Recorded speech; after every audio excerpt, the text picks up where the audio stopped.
வெற்றிவேல் முருகனுக்கு அரோகரா. வேல்மாறல் வினை தீர்க்கும் வேல்மாறல் மகா மந்திரத்தின் 11வது வரி. திசைக்கிரியை முதற்குலிசன் அறுத்த சிறை முளைத்ததன முகட்டினிடை பறக்கார விசைத்ததிர ஓடும்.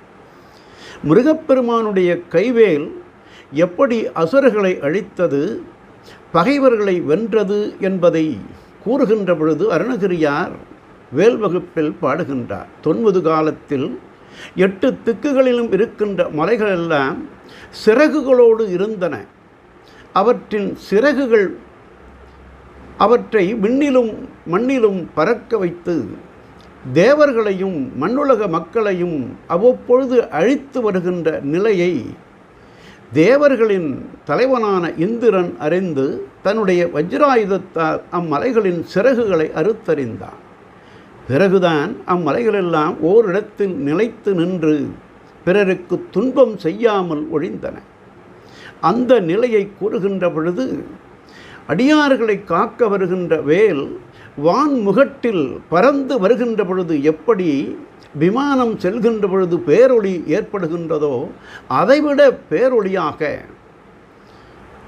வானில் முருகப்பெருமானுடைய கைவேல் பறந்து வருகின்ற அந்த விசையையும் அதனுடைய வேகத்தையும் அதனுடைய ஒலியையும் பேர் ஒலியையும் பாடுகின்ற வகையிலே அருணகிரியார் நமக்கு காட்சிப்படுத்துகின்றார்.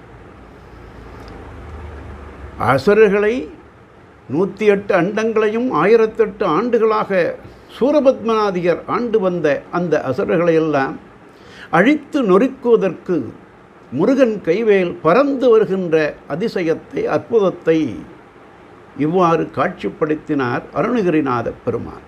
அதனால் முருகப்பெருமானுடைய கைவேல் என்றென்றும் பகைவர்களை அழிக்கும், அடியார்களை காக்கும் என்பதை தொடர்ந்து வலியுறுத்தி கொண்டே வருகின்றார் அருணகிரிநாத பெருமான். வசனமிக வேற்றி மறவாதே மனது துயராற்றில் உழலாதே இசை பயில் சடாட்சரம் அதனாலே இகபர சௌபாக்கியம் அருள்வாயே பசுபதி சிவாக்கியம் உணர்வோனே பழனிமலை வீற்றருளும் வேளா அசுரர் கிளைவாட்டி மிகவாழ அமரர் சிறைமீட்ட பெருமாளே என்று திருப்புகழிலும் அருணகிரியார் பாடுகின்றார். திசைக்கிரியை முதற்குலிசன் அறுத்த சிறை முளைத்ததன முகட்டினிடை பறக்க அற விசைத்ததிர ஓடும். திருத்தணியில் உதித்தருளும் ஒருத்தன்மலை விருத்தன் எனது உளத்தில் உரை கருத்தன்மையில் நடத்து குகன் வேளே. நாளையும் சிந்திப்போம். வெற்றிவேல் முருகனுக்கு அரோகரா.